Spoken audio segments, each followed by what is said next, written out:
next presentation is by Adrian Meyer, who is our new membership director. Adrian, good to have you here, and thank you for your participation. Thank you, Don, and hello, everyone. Any that I don't know, Adrian Meyer, glad to meet you, and thank you for the opportunity to participate in our village, our community, our council of leaders. Today I'm going to discuss the items that seem to be important to address as membership director for our area. I am a real estate broker, so I kind of have an opportunity and advantage of knowing a lot of builders, homeowners associations, community members, realtors who live in these communities. So I think that's going to be a big part of what's going to help us continue to recruit additional members and ultimately all of Estero to be members. The things that I'm focusing on are going to be the builder focus, the relationship through acquaintances, direct education, how we can benefit, how we benefit other communities being part of it. And then the association management, finding out the meeting schedules when we have an opportunity to make a presentation to their folks, finding out their community bylaws and what's required to be a part of their community, if anything at all. So as I mentioned, our community member prospects is really broken down into 3 groups. We have our new communities, our established communities, and our previous member communities. New communities has seemed to be an easy fit for me to approach. Even with a local new community, a builder that's still in the building phase, they're very open and excited to have us included ahead of time on their agenda, on their HOA billing, so that we can have a smooth, streamlined relationship when the community does fold out 100%. This way, also, it gives us an opportunity ahead of time to show those homeowners our value, so that when it is time to renew and they do reach 100%, they would actually miss us. Established communities that do not, that have not been members, they're going to be handled probably on a specific basis. I'm going to try to approach them based on their location, what they're near, what they're affected by that we encompass that the village does not. That way they'll be able to feel the value of what they're missing, because a lot of people just don't know. Previous member communities that have dropped out for whatever reason, I'm not focusing at all on why they are not members. I'm focusing on what they are missing. This community council, Estero, is all of ours. We all need to contribute to making sure it's a wonderful place to live and it goes in the direction that we want. I know a lot of people don't want to participate, or they're uncomfortable or whatever, but your participation is what makes this a fabulous place to live. And I encourage everyone to give their opinions, their ideas, that will continue to help us do that. And of course, I am new at this, never did this before. So anyone that has any input or information or ideas that they want to share with me, I am more than welcome to hear. My goal is to have the communities that are already established here all signed up by the end of this year. Then I'm going to monitor, as the new communities build, my relationships with the additional communities that are growing east of Corkscrew. I believe there's 5 right now, and it keeps wavering back and forth of which ones are going to stay, which ones aren't going to stay, but they absolutely, positively need to be involved in our council. Key selling points that I'm finding are going to be most beneficial and easy for us are first cost per door. My community specifically is Estero Place. We have 104 doors. That's $3 a person per year. That's so reasonable that, I mean, it's just impossible to not take advantage of. Especially after the little bit of I've learned just in the last month about Estero and how much we can be involved and how much we can make a difference.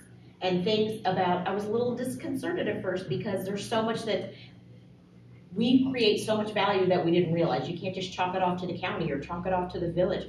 We hold a significant role in this area. And we need to be able to express that.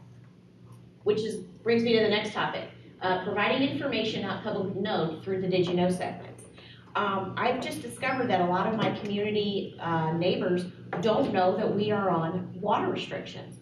We are allowed, for instance, on the odd side of the street to water Wednesdays and Saturdays. And the even side of the street, and this is Lee County, even side of the street, I don't know because I'm not on that side, but I think it's Tuesdays and Fridays or Tuesdays and Thursdays.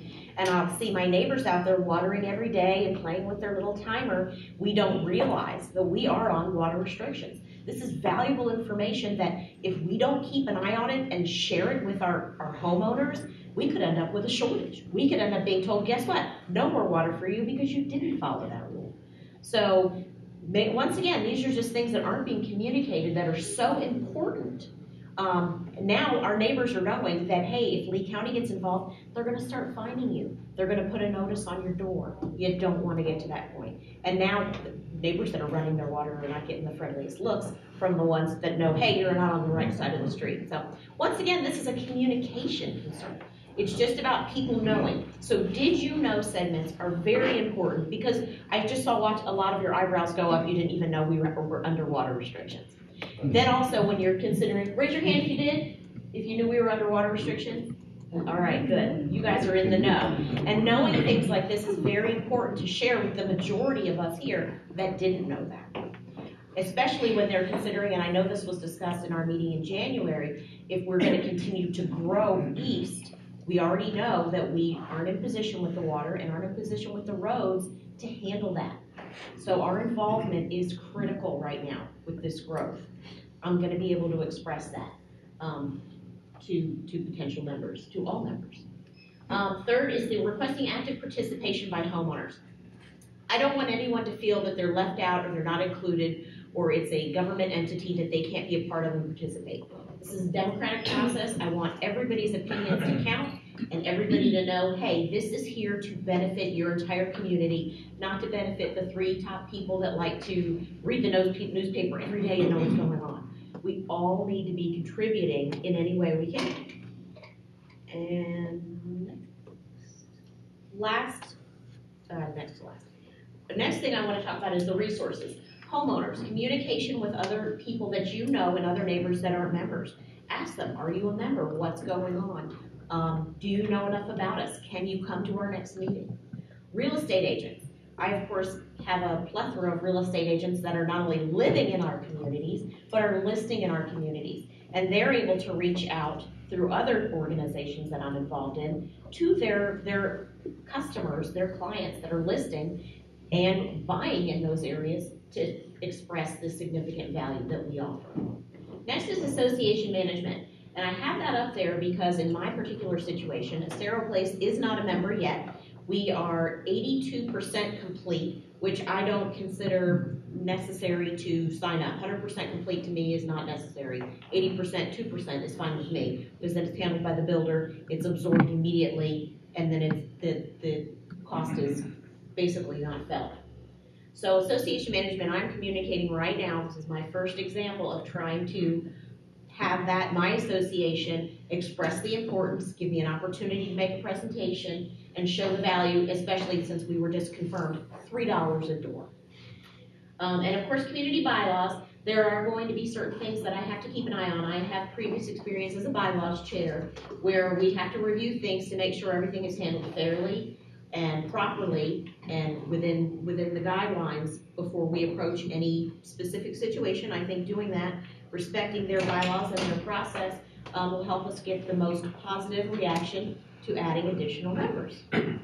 The last thing I just want to mention is we are considering, and this is not written anywhere because it's something that I'm going to talk to Tom about, possibly having an opportunity for communities to have an application online, and even maybe be able to make their payments online.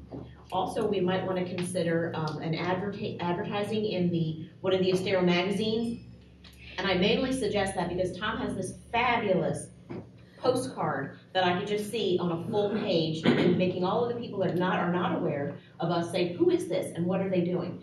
And the information that we have on the back, I don't know who wrote this, but it's great. This was my first education about our purpose. Simple and sweet, gets to the point. It's not a bunch of numbers and jargon we don't understand. It lets us know what we can do about our community and why we should care. The next thing I just want to say, the last last thing, is my next presentation will include a chart of the 3 categories of members I discussed: new communities, pre-existing communities, and communities that are past members, so that we can get a grip on the number we have in each one, and then I'll be able to give a progress report as that number improves. And that concludes my report. Any questions for Adrian? Yeah, Adrian, Yes, sir. first of all, I'm delighted to see you on the board with Don, because I think what you're doing is needed, Thank you. and I appreciate what you're looking forward to doing. I've been a resident of Fountain Lakes for 24 years now, and when Bob Lennish reminded me they hadn't paid their dues not that long ago, the question arose, why do we have the ECCL now that we're incorporated? And so with Don's email, that keeps pushing it all towards them so they understand what else going on here. You know? But it wouldn't hurt if you stop by there and just introduce yourself and let them know what you can offer. Because I'd like to get them involved a little more, and it's a challenge. Great, absolutely. And it's a big community, it's been around a long time. Yeah, it is. I know a few people in there. It's a Jim? great community. Yeah, it's, we've been here 12 years. There's an awful lot that's happened. The community I live in has been helped by ECCL more than any community I can think of in all of Estero. And other people at this table know that's true. If you have 104 doors, it's $3 a door. If you had 979 doors, the way it's scaled, it's like 55 cents a month, less than that. So, but we have to have everybody be a part of ECCL. Nick Betos, all the counselors, I've heard him say it, I've seen it in print, that this organization is needed more now than ever. More now than ever. Because there are external things happening that frankly the village can't do anything about. But we the citizens can. And that's what this is all about. It's Civics 101. And Adrian, it's great that you're on the board and you're on fire. Thank you, and Jim, please tell us the name of your community. I want to write down. I'm excited that that's at the Well, second it's one. a little one, it's not well known. Brand new. Forgive me for not remembering that, but the fact that you're able to point out that you feel we've helped your community the most gives me real great guns to get back in there. Well, and there's all kinds of people in Great Edge that know that's true. Excellent, thank you. Let me just include this section by saying that we have 35 communities that are paid members. There's only maybe 5 or 10 now that are not members. Many of them are very small. Some of them are mobile home parks that just never had the resources. They're all snowbirds for the most part. And then now we have some rental communities and also some senior organizations that are brand new to the community and a different type of entity than what we've had in the past. So it's very important that we have a program along the lines of what Adrian's talking about here, and I very much appreciate you taking on that job. It's very important. So with that, I'd like to move on to our other relatively new board member, Tom McDonald, who is the communications director. Tom? Good morning, everyone. I have really probably the best job today. I get to show pretty new things, right? So what we have up on the screen is kind of a continuation of the branding effort that we're doing. We're making everything more identifiable, easier to read. We're making sure that there's really a cohesive brand across. So if you got the last communications, you should have got those this week. You'd see that the headers are very obvious what the email is, and the information should be very simple to read either on your computer, on your phone, or on your tablet. We're also, with discussion that Adrian was just talking about, we are redoing the website. We are making the website better. We are making it so that it's able to be seen on your tablet and phone very easily as well. And then we will be adding ways to, pay and things like that through that as well. So it'll make this a lot easier for everyone. Go ahead.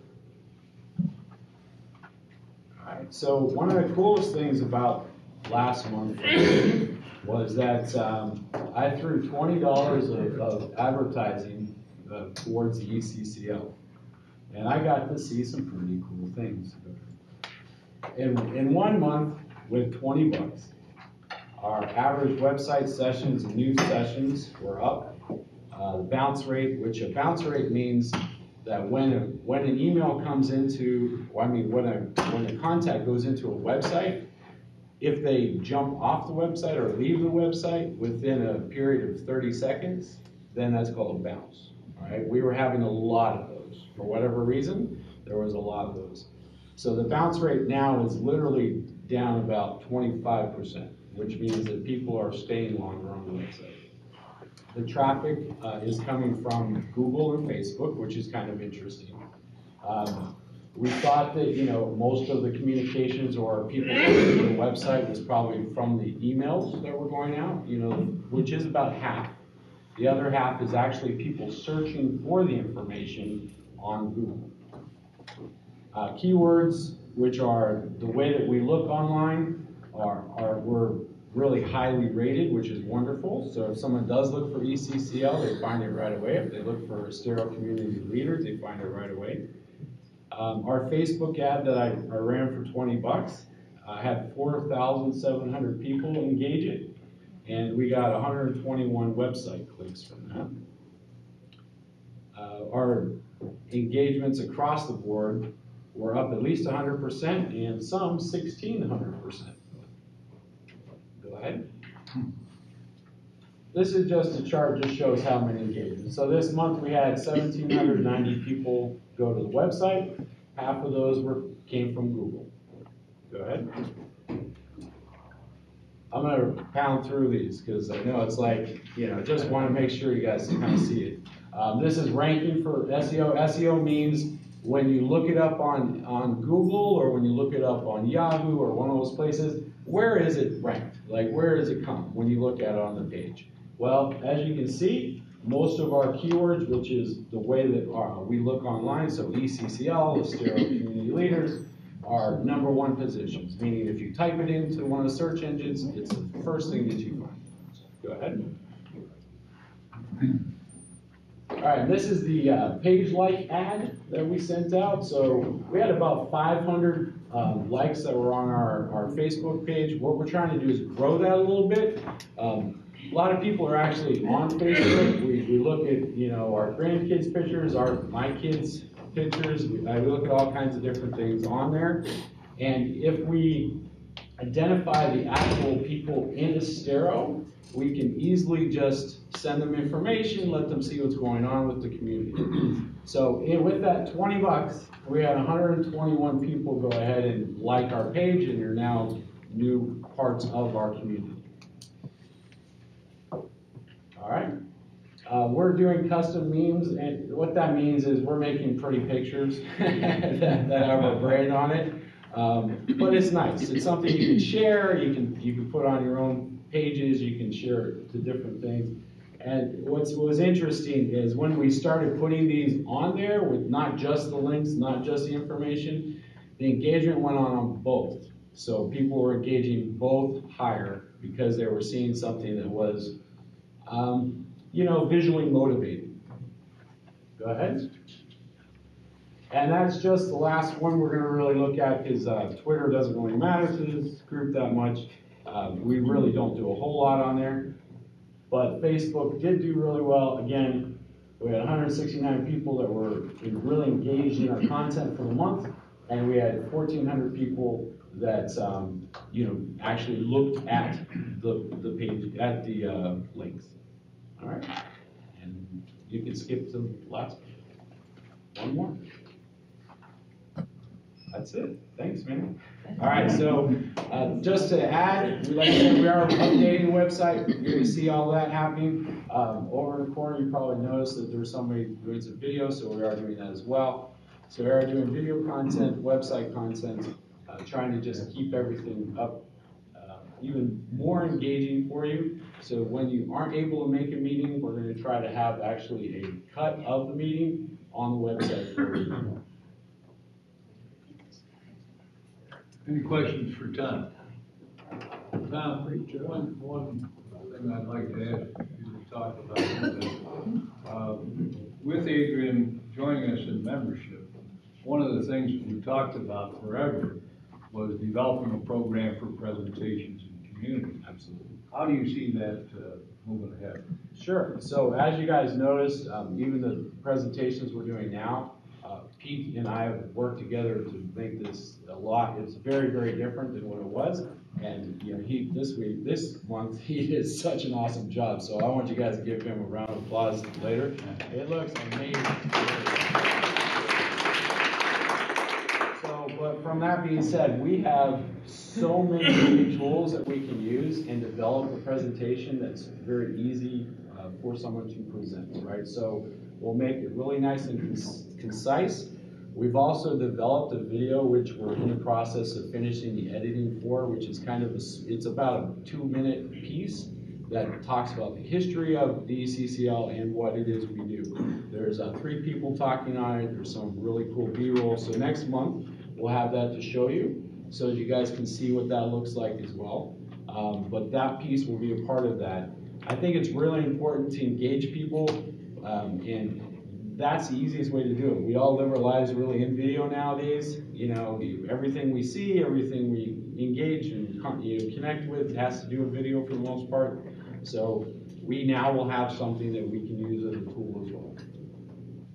Just one other point, Jim, before you comment, is that a couple months ago, the lead article in the Estero Development Report talked about the changing of the ECCL now that we have a village council. And there's always been a lot of concern about the relevance of the ECCL now that you have a village council. And this attempts to address that, and I think that's part of the message that we want to convey. Jim? I've had a unique opportunity over the last year to get to know each members of the ECCL board. And it's an amazing group of people. Pete, Bob, Jim, Linus, and now together with Adrian and my buddy Tom, it's a real great team, and spending all kinds of time, and we all need to be very proud of the great job they're doing. We really do. Of course, Don's a part of it too. For a while. Anything else for Adrian or for Tom? All right, with that, we'll move on to Bob King and transportation. Thanks, Don.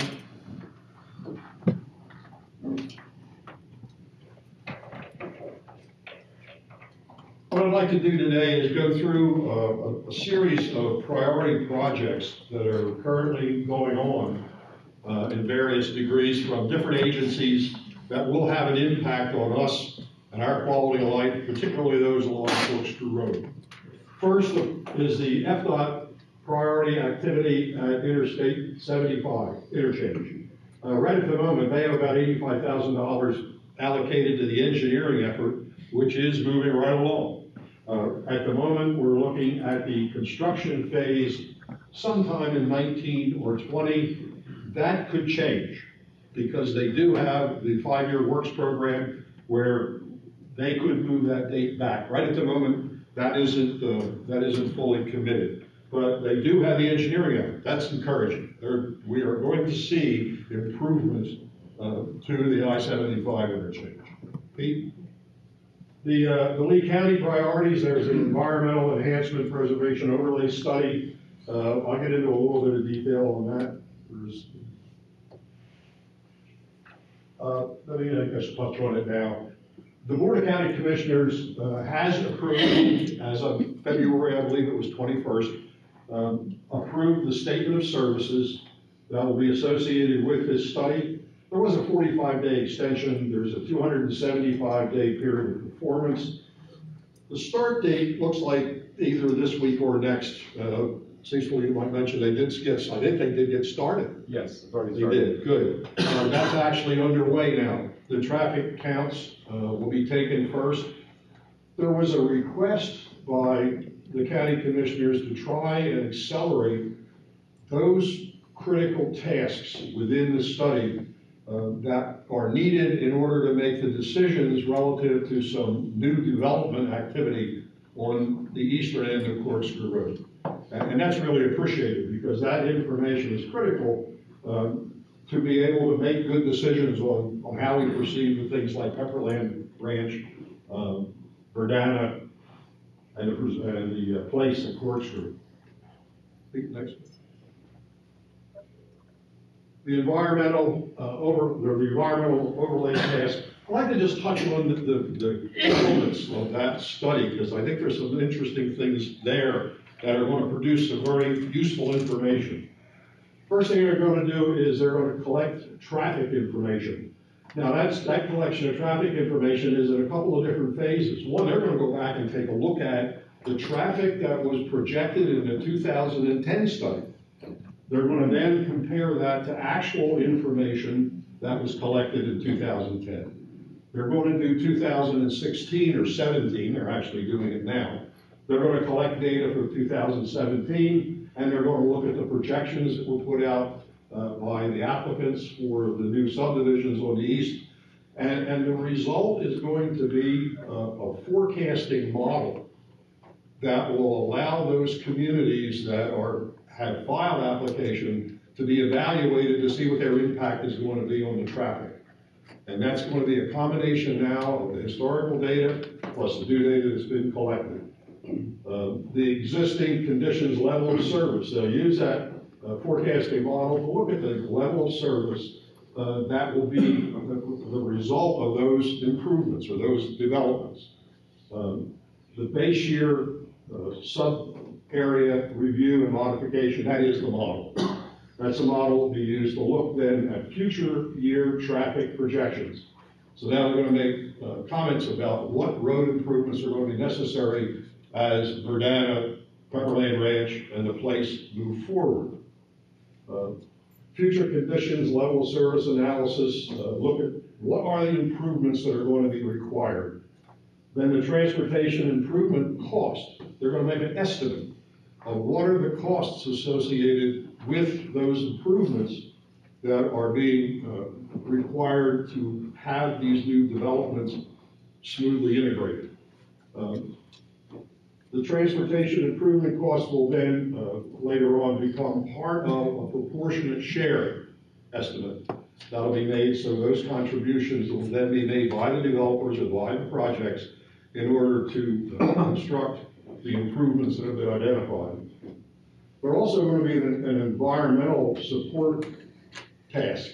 That's going to take a look at a lot of the things like water flow, flooding, wildlife crossings. There are a number of environmental issues associated with the development, particularly in that sensitive area of the DRGR.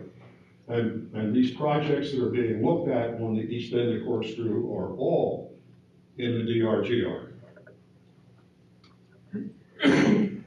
There'll be in a final task a public improvement program.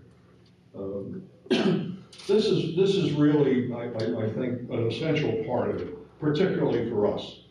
This gives us an opportunity to sit in on these discussions concerning, and AIM Engineering is the contractor that will be doing the work. This is going to give us as stakeholders an opportunity to sit on a steering committee. I'm sorry.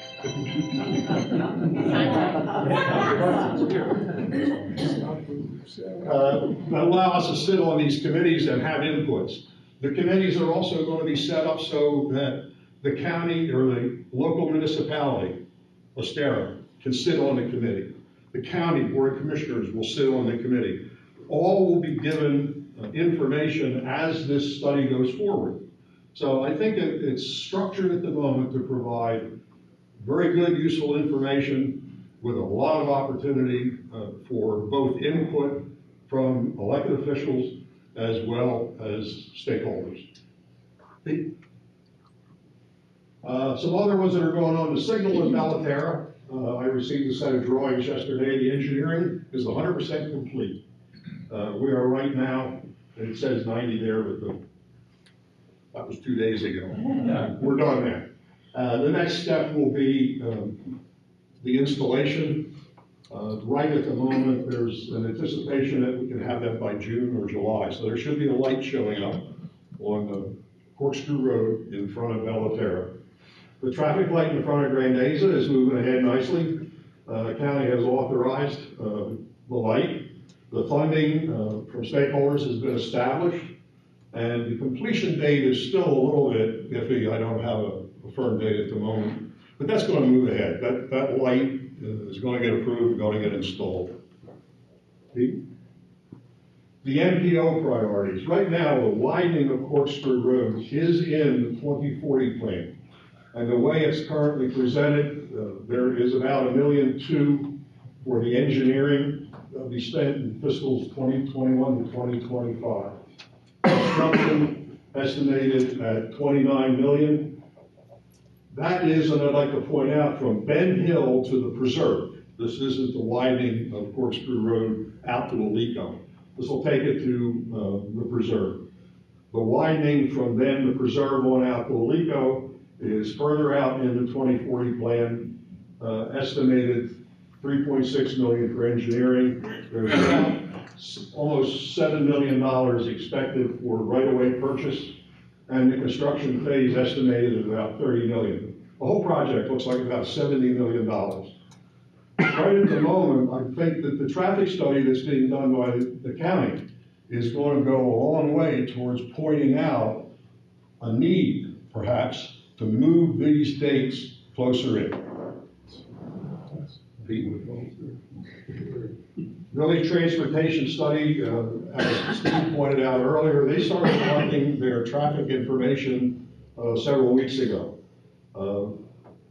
I'm going to meet with them, well, not with Kimberly Horn, but with the village shortly to get a better update on where we stand. I'll have a better report on exactly what steps have been completed for the next meeting. The Transportation Committee. I'm really proud of that group. We've got a great group of folks. We've divided, as I've mentioned here before, we've divided the village streets into 5 different zones. We have a person who has stepped up and volunteered to be the committee chairs for each of those 5 zones. We meet on a regular basis at Fine Mark Bank. Our next meeting is on the 16th at 9:30 in the morning. I would like to invite everybody here that would like to hear more about what's going on with the Transportation Committee. Please join us. You see an area of interest, we'd love to have you on one of our committees. Are there any questions? Wonderful. Thank you. Good job, Bob.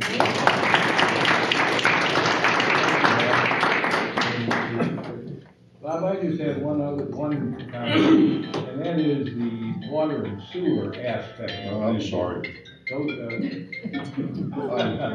I haven't figured this thing out. I just joined the 21st century.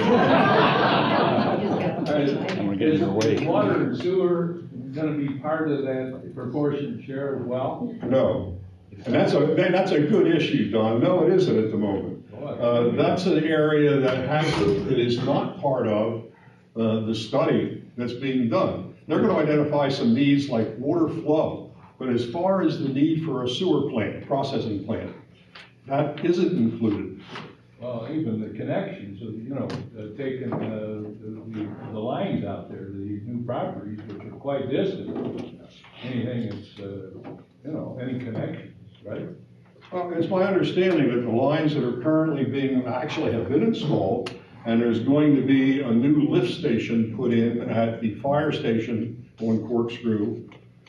Those lines are not of a sufficient diameter to handle the Pepperland Ranch or the Verdana project. Right. So that's an issue that still needs to be faced. Right. And you would think that there would be a proportionate share arrangement as it relates to those costs as well. I would think so. I mean, they're generating the of course, right? Yeah.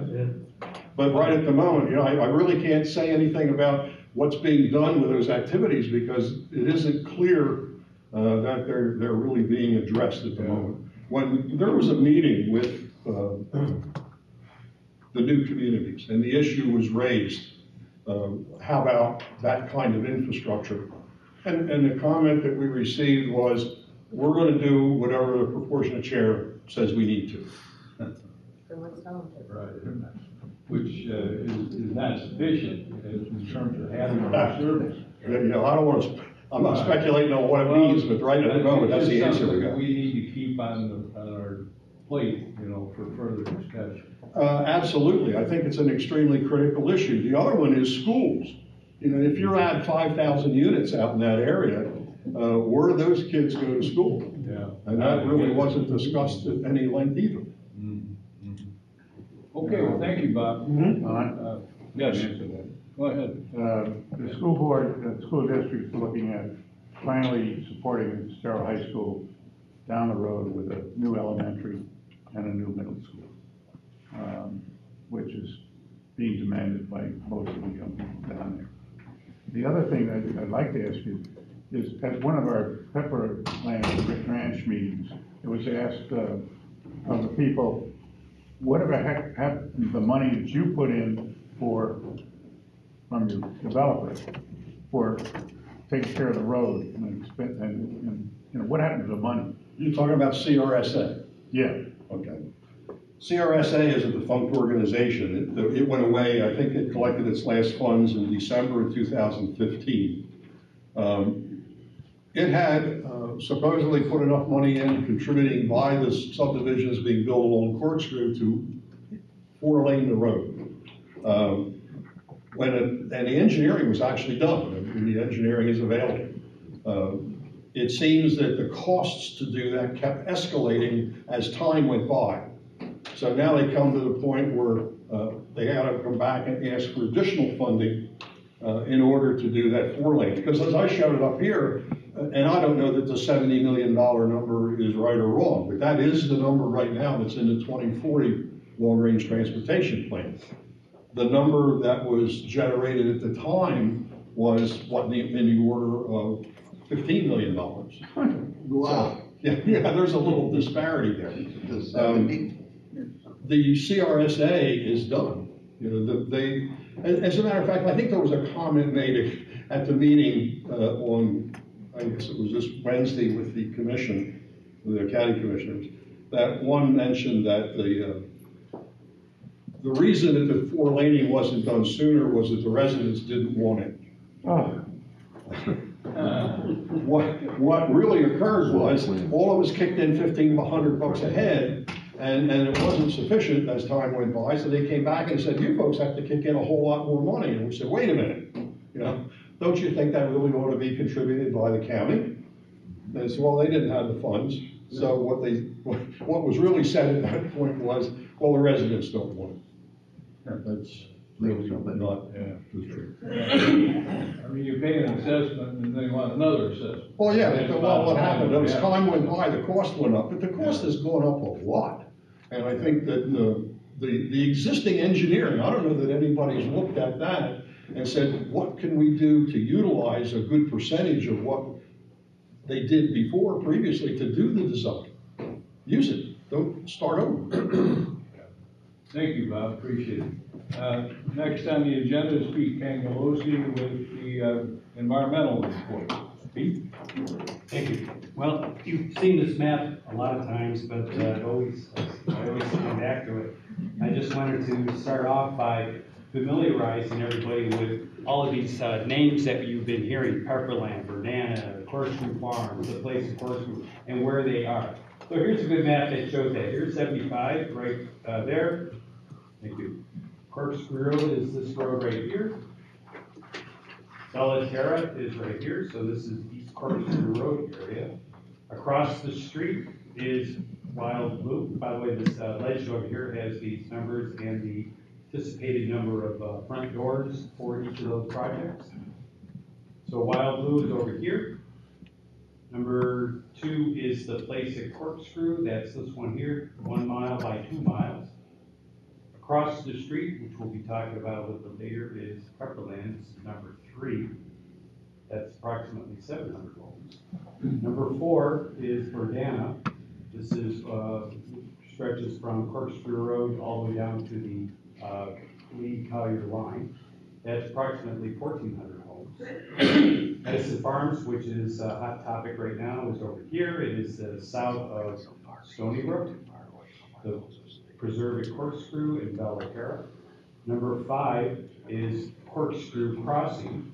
It hasn't advanced as far through the planning stage yet because they are still trying to get their permit from the South Florida Water Management District.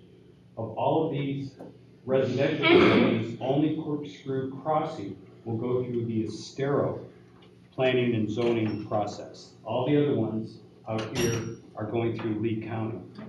That's the residential.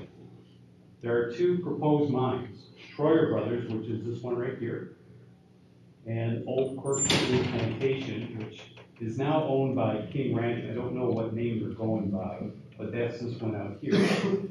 I have another map later that will show that the authorized areas of mining currently are in generally this area over here. I've got a better map that will show that. And I forgot to mention, this is a Lincoln Road that comes down this way. So that's where everything is. And I should always mention the DRGR, which is basically the whole southeastern part of this area south of Corkscrew Road and the area north of Corkscrew Road up to State Road 82. The other name for it is Immokalee Road. What you don't see on here is Immokalee Road comes out this way, Corkscrew Road ends over here, and up here Immokalee Road goes up this way and connects with Daniels Parkway, which extends to 75 over there. All right, so what we're doing. Harperland Ranch is been in the news lately. This past week, prior to this past week, the Lee County Local Planning Agency, in a split 3-2 vote, decided to recommend approval of Harperland Ranch to the Board of County Commissioners. That happened, the Board of County Commissioners listened to presentations by the applicant in December and January.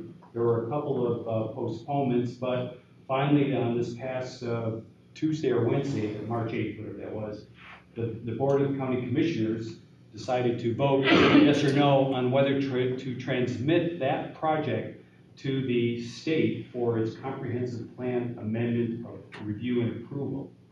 The board, 5 voters, passed that or approved it in a vote of 4-1.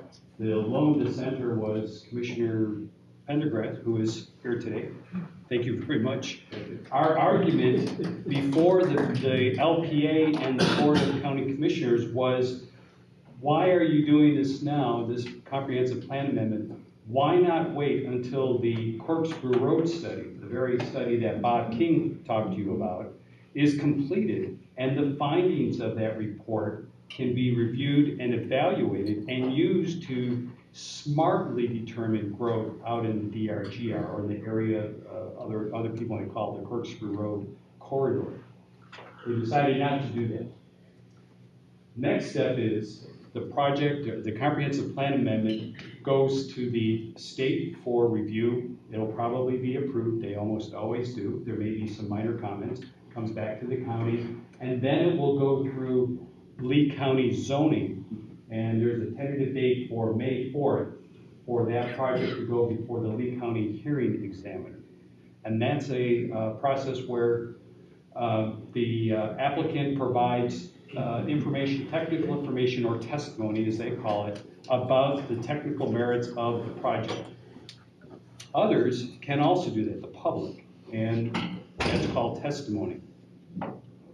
What's interesting about that hearing is that the hearing officer will take all of this information, both pro and con, if there is any, and decide whether the lead plan should be amended to include this project.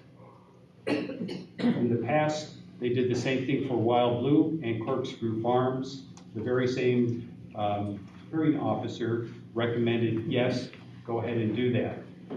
After that's done, the project then goes before the BOCC, the Board of County Commissioners, and they vote whether to basically finally approve the comprehensive plan amendment and the zoning for that particular project.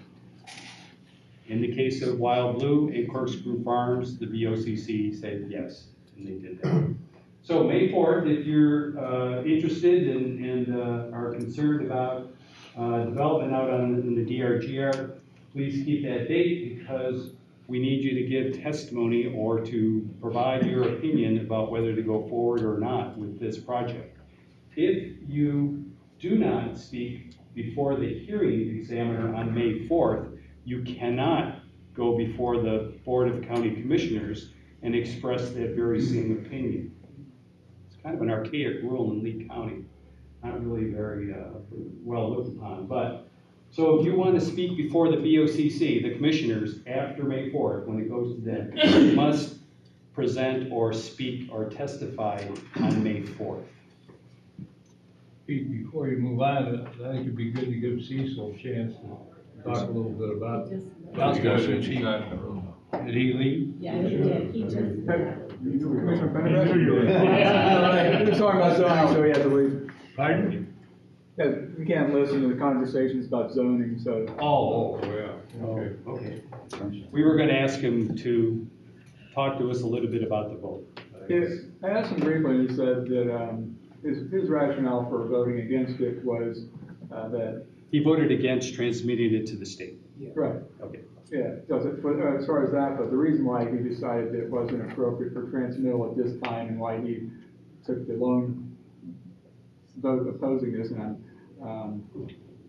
I'll say if you want to in advance to check with him personally before you quote on any of this, because this is just the best of my recollection. Let me just say that the day before the vote, Cecil called me and told me what he was going to do. And unfortunately, I thought that Frank Mann and John Manning would also vote against it once Cecil had declared that he was going to do that. Neither of them did. Very disappointing, and I've expressed my personal animus to them about that. It's the first opportunity that we've had to have a majority support us on DRGR development, and they didn't take advantage of it. Very, very unfortunate. So it's like the concurrency of the things not being ready, the road study and the utilities issue up there. Both the utilities issue and the road study were factors in his vote. So. And should have been with the other people. Right. Go ahead, Pete. Sorry. All right. The mining study. Back in July, Waldrop Engineering submitted a report to the county, the mining study, as they called it. And the mining study was basically required back from, back in 2008, I believe this is, correct me if I'm wrong, when the DRGR was basically instituted. The commission basically asked that every 7 years there be a new study done on the lime rock needs for construction in Southwest Florida. That came last year, and Waldrop was selected to do that study. Their study found that there is a sufficient supply of lime rock in the already authorized mines that are in the southeast Lee County area or in the DRGR, same thing. There's sufficient amount of lime rock to meet demands through 2030, but not through 2040. We pointed out in at first the local planning agency meeting that met to review the study and to recommend or not recommend approval to the BOCC. We first brought up the fact that there was a different methodology for projecting the amount of lime rock need than the one in 2008. The earlier one, basically the process was, or the projection was based on what the growth of the population is in Lee County or Southwest Florida. This last study didn't use that method. They used the present population. As the population increases every year, there's more lime rock needed for construction. They also said that that study was legally defensible, or excuse me, that method was legally defensible. The method used back in 2008 was not.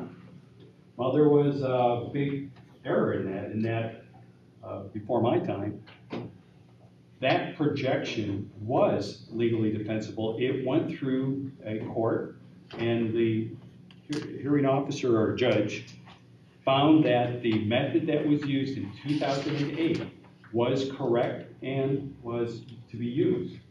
Waldrop did not use that. We sent a letter to Waldrop saying that, pointing out that that method was legally defensible. It should be used for this study, and to please redo that study. Have you heard anything?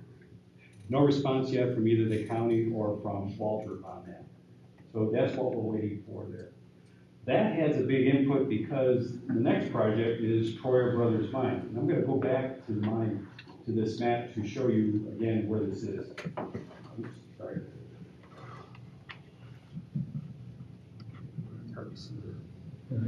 Troyer Brothers is this area right here. This is the proposed mine. It will have access to State Route 82 up here. They do own land in a strip from the lower part of the property down to Corkscrew Road. Okay, they have submitted a comprehensive plan amendment to the local planning agency, and on February 27th, after a very lengthy hearing, the LPA decided not to recommend forwarding or an approval for this comprehensive plan amendment to the Board of County Commissioners. You need a new amendment, a comprehensive plan change to allow mining in this part of the county which is not allowed. Let me show you, okay, in this map, again, here is Corkscrew Road. Here's 82 up here, 75 is off the map over on this side. This is Alico Road. This is the Troyer Brothers proposed mine right here. The areas in red are the areas that are already authorized for mining in the DRG area, which is basically this area here. So, in order to mine, Troyer Brothers needs a comprehensive plan amendment, and that's what they went before the LPA on the 27th. They did not get a recommendation. That same CPA is now tentatively scheduled to go before the Board of County Commissioners on April 5th. That's just a few weeks away. If the Board of County Commissioners approves this transmittal to the state, just like Harperland, that goes before the state's Department of Economic Development, I believe that's the agency, for its review and approval. It will probably be approved, they almost always do, and will come back to the county for its zoning process. I don't have the dates for zoning beyond this here, but if we don't want to see many trucks coming either 82 or Corkscrew Road, we might want to get some action there. Let me show you this map. Here is Troyer Brothers Mine in a road map. They have said that they will not access Corkscrew Road through this property here with their trucks. They did not say they would never do that. They just said that they are not planning to do that now. All their trucks would go up to 82. If you look at this map here, if you have a southbound load, by the way, the truckers who take the sand or the construction material are not employees of the mine. They are basically independent of the mines. If they have a southbound load to Naples or Marco or somewhere else, here's the way they can get to 75. They can go up 82 to Daniels, across to 75, and then south. That's about 21 miles. That requires them to go across, at the time, by the way, this is 2020 when this mine would become active. And at that time, 82 should be 4-lane. It is not in this area yet, but plans are, as I understand it, to make this 4 lanes by then. So trucks, if they don't have a light here, and I don't know whether a light is planned at this spot, they have to go across 2 lanes of oncoming traffic to get into the westbound lane to go that way. Not very safe. However, they have a safe right-hand turn onto 82 another safe right-hand turn on the Corkscrew Road and come all the way across to 75. This route is 25 miles, a few miles longer, but a little bit safer. I also want to throw in, this area here is Collier County, and Collier County is making improvements to Corkscrew Road for safety reasons. For instance, this 90-degree turn here is going to be smoothed out a little bit. So there is ongoing action to facilitate trucks going this way and to compound sand truck operation on Corkscrew Road. I would just add that these guys are paid by the load. So they have every incentive to take the shortest route or the quickest route that they can do. Right. And there is a problem with either way. There's always congestion on Daniels here at the on Daniels itself and here at the intersection, as is on Corkscrew Road at this intersection here. But either way, this seems to me like even though it's a few miles longer, it's probably going to be a quicker route. All right. My environmental committee meeting is meeting this coming Wednesday, March 15th. I've got a number of active people who have come to these various meetings and have provided testimony or their opinions about these projects. And I really thank them for that. And I think we all should. They're very, very helpful and very committed to that. We would like to see more people there. So if you're available on Wednesday, March 15th, 1 p.m. at the Fine Mark Bank on Coconut Road, we could use your help. Any questions? Questions or comments? I got a question. Is there not a road that connects Alico that would go there? Could they connect right into Alico? That road that's not built yet, but isn't there some? Oh, that's way down the road. That may never be built. If we can do anything about it, we'd not like to see that built. Okay, it's because it's through the DRGR and opened up for more development. Right. Okay. That's been fought for a long time. I got one question, Pete. Bring us up to date on Innocent Farms. Well, I don't know. If I could say first, I hope everyone's received our email alert that asks you to send some sort of a letter or communication to the Board of County Commissioners and a host of other people, including our local state delegation, to urge them to do whatever is necessary to make a purchase of Edison Farms a positive thing. So I hope everyone has had the opportunity to do that. I can't tell you anything else other than I've heard some really far-reaching cost estimate or appraisals of the property from $30 to $90 million. Ongoing now are 3 appraisals that the county is conducting. I don't think that they're going to be done by March 13th. That's the date that the seller has asked for offers to come in. The county has already told us, Larry Kiker told me that they won't have those ready by then. However, the seller has been informed of that, so they're probably not expecting to hear from the county by then. That's all I can tell you. I just want to add that we had about 12 people, including representatives of the Conservancy and the other environmental groups that we work with all the time, that testified on, I think it was Troyer a couple weeks ago. Troyer.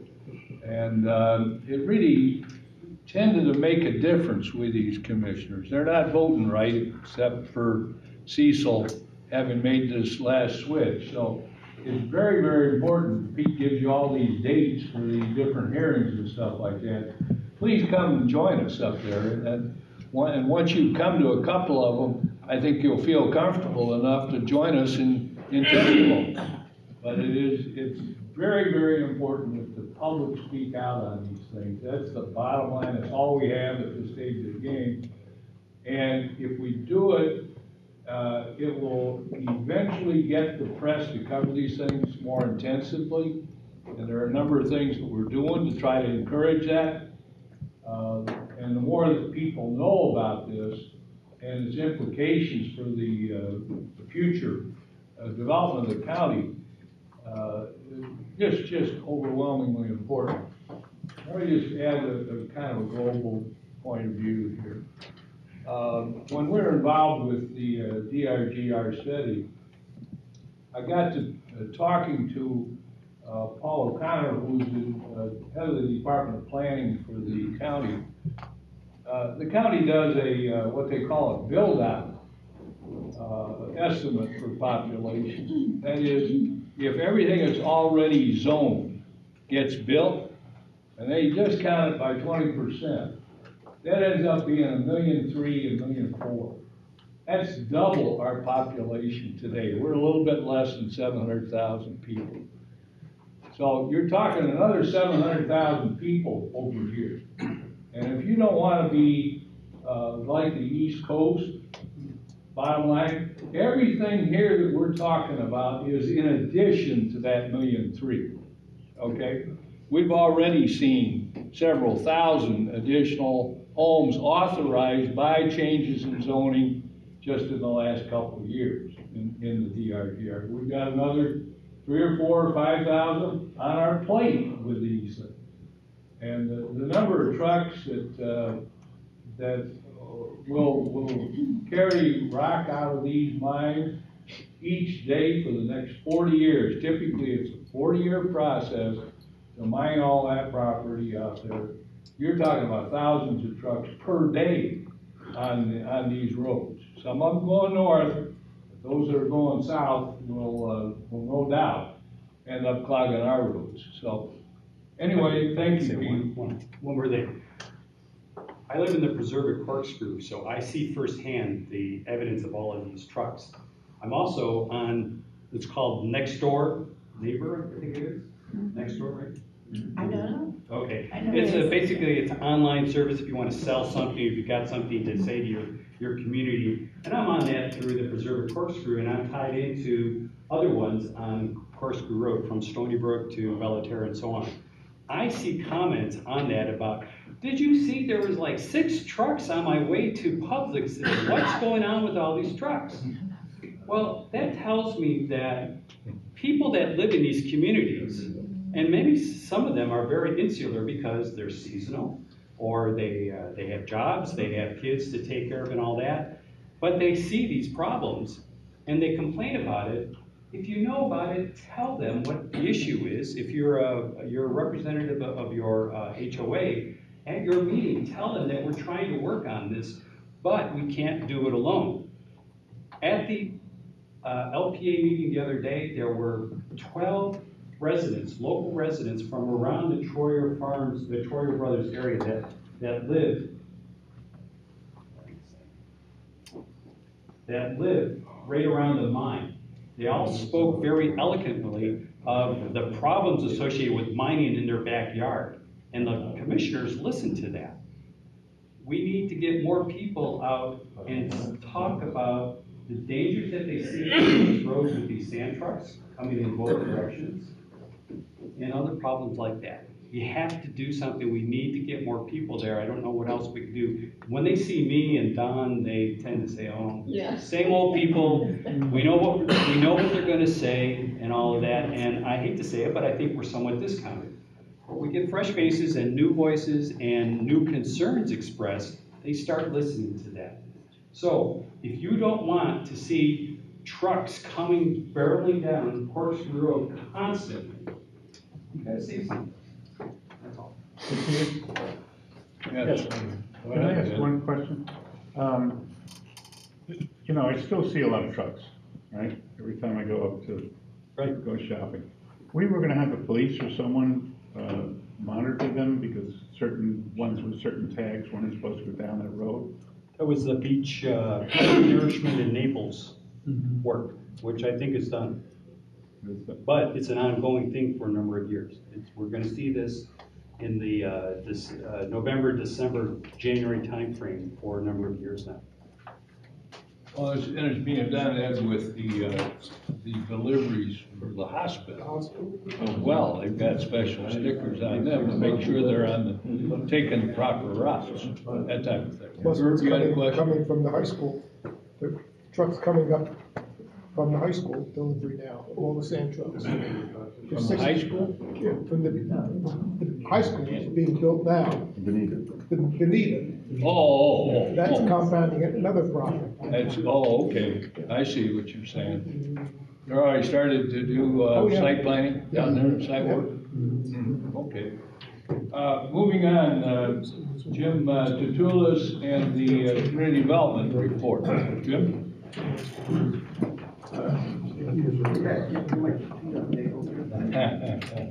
I'm going to start with tagging onto what Steve Sarkozy said, and he was talking about the public meetings that the village is likely to have input from our community.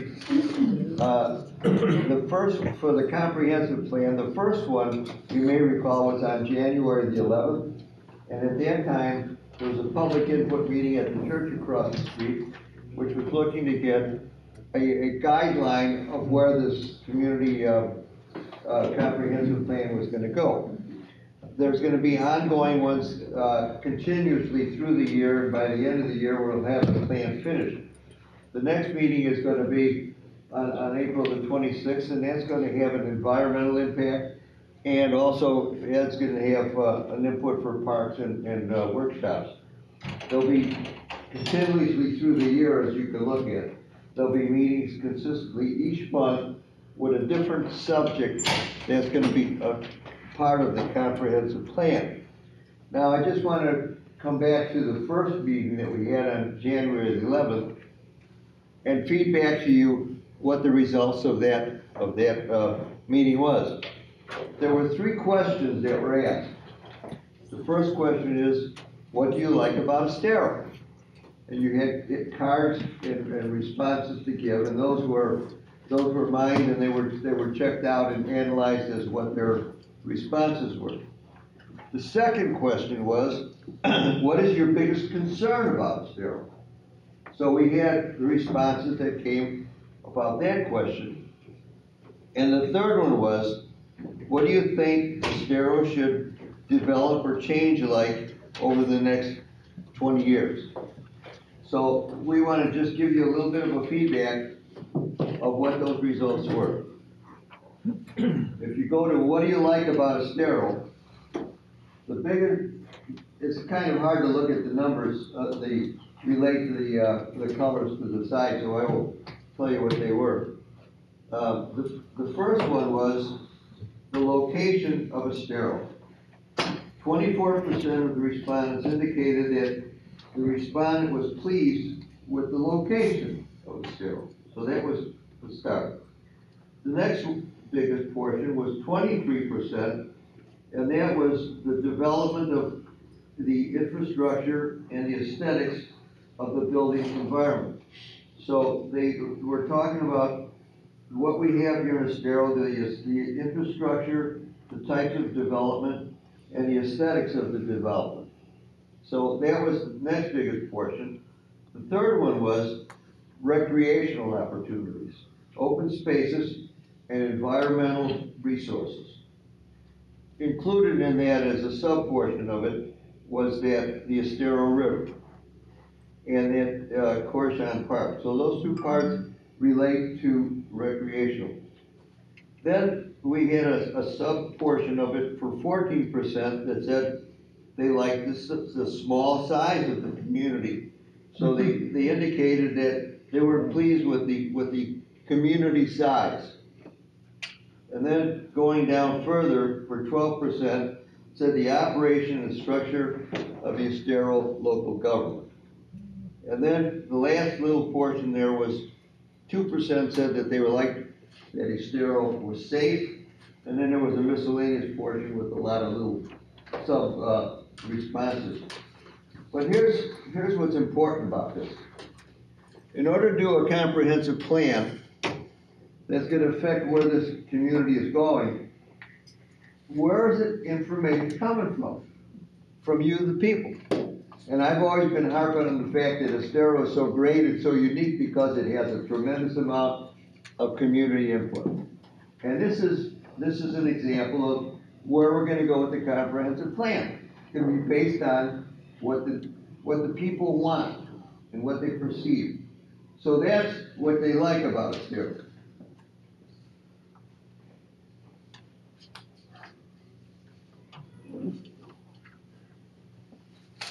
Now, the next question was, what's your biggest concern about Estero? And the first biggest concern about Estero, 27%, where they were worried just exactly what we're talking about, overdevelopment and unmanaged growth. So that ties in with the small community. People around here would like to see the small community, and as development takes place, they want to have it controlled and they'd like to have it smaller. Well, now we have to talk about growth. And when you go back to what Estero originally was, when Don first started with it, was some gas stations and some little fruit stands on 41. And where it is today, it happened because of Don's effort and the ECCL. So we have to say, where are we at today? We're at the community that the people like because of community input. So it's important. So people want to keep it a more controlled small community. Then, going back to Bob's aspect of this thing, transportation mobility. They're worried about how easy is it going to be to get in and out of the community. And then we go back to the next biggest portion, is recreation, open space, and conservation of natural resources, and that's where Pete comes in. So look how all this stuff ties together. It's all a joint effort in all these different facets of the things that ECCL is doing, and you people are putting your input as to what's going to happen with our community. Then they go into specific types of development, and they were concerned about the development of, is there condos, apartments, is it going to be assisted living? And so that is sort of market driven a little bit. And then the next portion is operation of the Estero local government and the comprehensive planning process. So there's a concern that the government and the planning process is going to keep giving the people what they expect to get from Estero. Then we're going to go to affordable housing. That's a question. There was 9% people that were concerned about that. Affordable housing is a question of, can you really have affordable housing with cost rises going up? So that's almost market driven. Then we talk about taxes and general affordability from that aspect of it. And Steve, as he was here, told us that Estero's got the lowest taxing rate in the community or the area here. So that reflects back to the government, and they're doing their job to try and keep our taxing costs low, but the people are concerned about that. And then after that, we've got a 5% concern about water quality, and they're talking, the next one after that is jobs and economic growth, and then they said about safety before, so this element here says law enforcement. So those are the things that they're concerned about now. Then we go to the future, and the question is, how do you think Estero should develop and change over the next 20 years? So where's this master plan going to take us? And the first largest portion was, this is interesting to show how concerned the people are around here, and this is something that we constantly harp about. The increased protection, creation of recreational facilities, public open space, and conservation areas. That's the first concern for the growth of this area. They're concerned about areas of conservation and public space.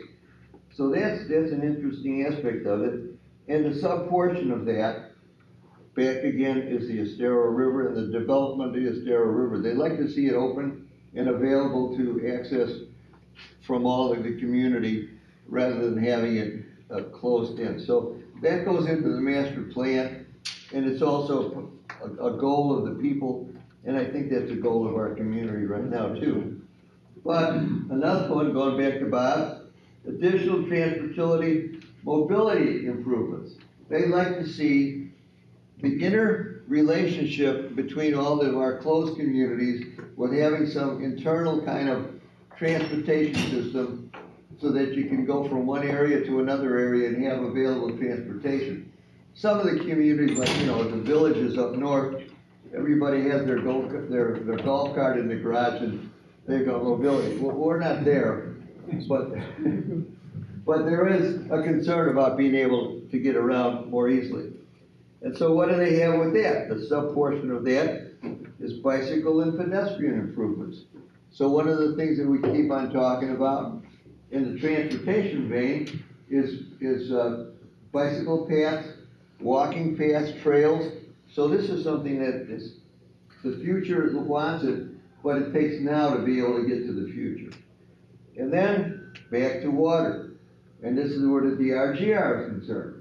They want to maintain or increase the water quality and have it protected. And now going back to the police, they want to increase public safety, and they're adding to it healthcare. Well, we're doing something about that now with the starting of our medical village. And then the last one is they want to strengthen the water and sewer infrastructures so that they can maintain, you know, the quality of delivery of these services. But this was the result of the first meeting. So you can see it's very comprehensive in the comprehensive plan. The next meeting that we're going to have is going to have your parks, and we're going to have the transportation portion of it, and then we're going to go into these various elements. If you go back to that first comprehensive plan, you can see what's going to happen with every month. Something is going to take place, so that when we're all done, we'll have a comprehensive plan inclusive of all the concerns that village has been indicating they want. And then in conclusion, just to show you that something really is happening, this little document here is the data and analysis of future land use elements. So in order to be able to get to here, we have to know what we have in the village. So this shows the land, the roads that are in existence here, the transportation that's in existence here, the uses of the land. So very comprehensive and very involved, but hopefully we'll end up with something that's going to be what you people want to see for your community. So, any questions? Comment? Comment. Taxes. A lot of you aren't aware of this, but for many years, Estero Fire Rescue was the only elected government in the area. What I can tell you as far as taxes, which I applaud Steve and the village, what they're doing, we also have the lowest tax rate of all the fire departments around us.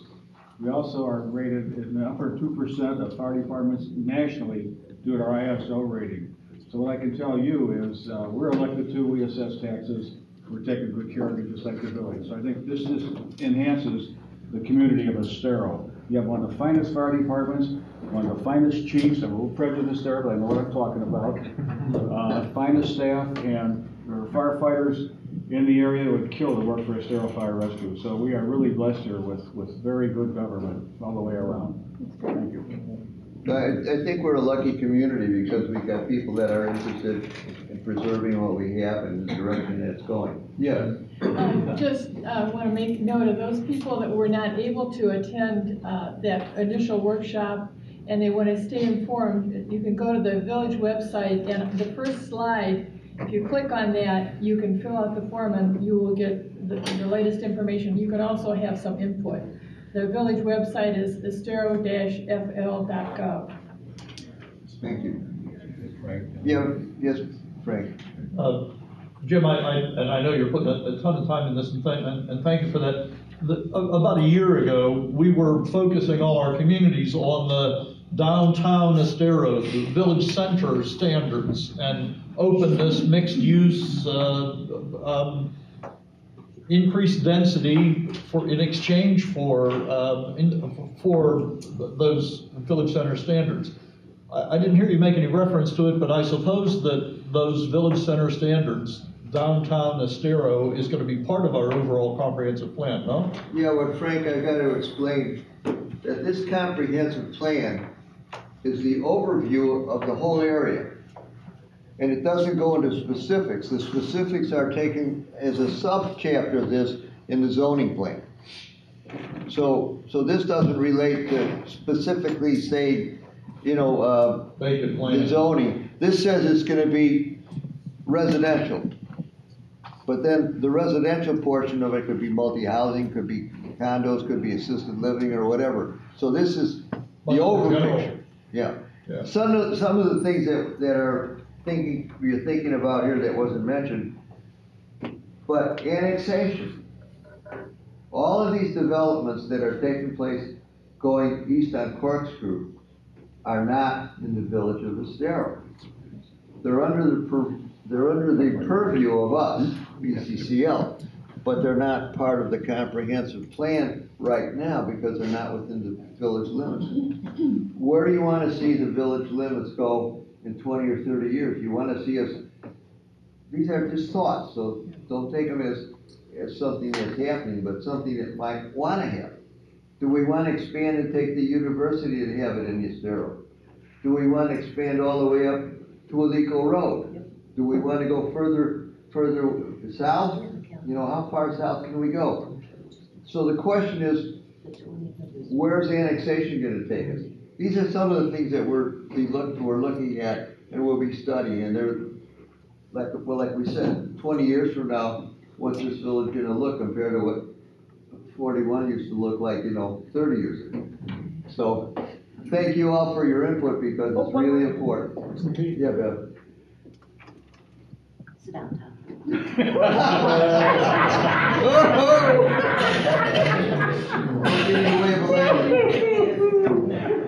I'm here, I am representing the Estero Historic Preservation Citizens Committee. This is a task force that was appointed by our village board via Katie Arrington. The chair of this task force, or this committee, Citizens Committee, is chaired by Charles DeRay. We have just now created some task force, which I'd like to talk to you further about. One of them is identifying and naming places and lands for possible saving of them and identifying them. The other one is obtaining open places, open public places. And we have a task force for that. And the third one is the archaeology aspects of some of this open land, to possibly dig it and look for archaeology thing before any type of development. So this was just presented. We just presented this to the board yesterday, to the village board. So at some time, Jim, I want to talk to you later about it, and I think possibly it would be very good if you came to our meeting on March 20th, which is Monday at 10 o'clock, and I open that to anybody that would like to come and hear what we're doing. We're the committee that cleaned up the Estero River. We had it cleaned up by the county. We took all the trash out and everything.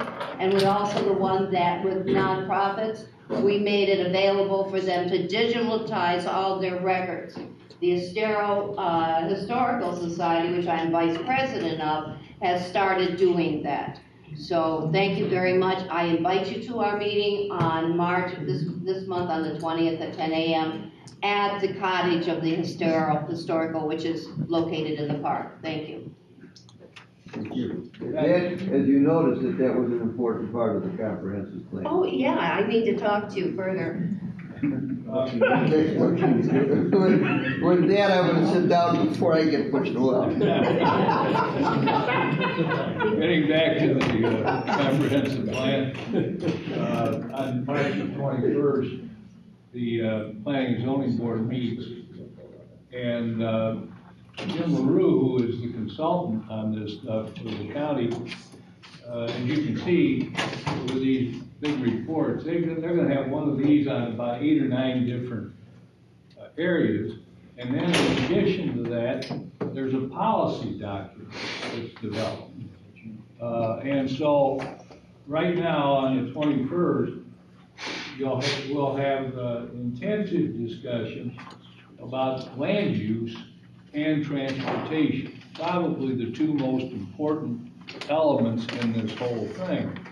So I encourage everybody to come to that meeting on the 21st. In addition to that, I see that Bill Savage has left, but the other major project that will be discussed on the 21st is called Estero Crossings. It's that 40-some acre parcel just east of Lowe. And this will be final action on the part of the Planning and Zoning Board. They're going to make a recommendation relative to that property. So we'll have a speakers panel meeting sometime between now and the 21st to talk about these things. Anybody, it's very, very important that people participate at this stage of the game. This is the hot and heavy early part and critical part of this comprehensive planning thing. And if you want to have some impact on the next 30 years of development here, even though most of us won't be here that long. What are your plans? You You know, we don't know. Now is the time to step up to the plate and express yourself. So, our next meeting is April the 10th. Look forward to seeing you all. Thank you all for coming. 14. And you have a comment? No. Okay. 14. April 14th. April 14th. Excuse me. Thank you much.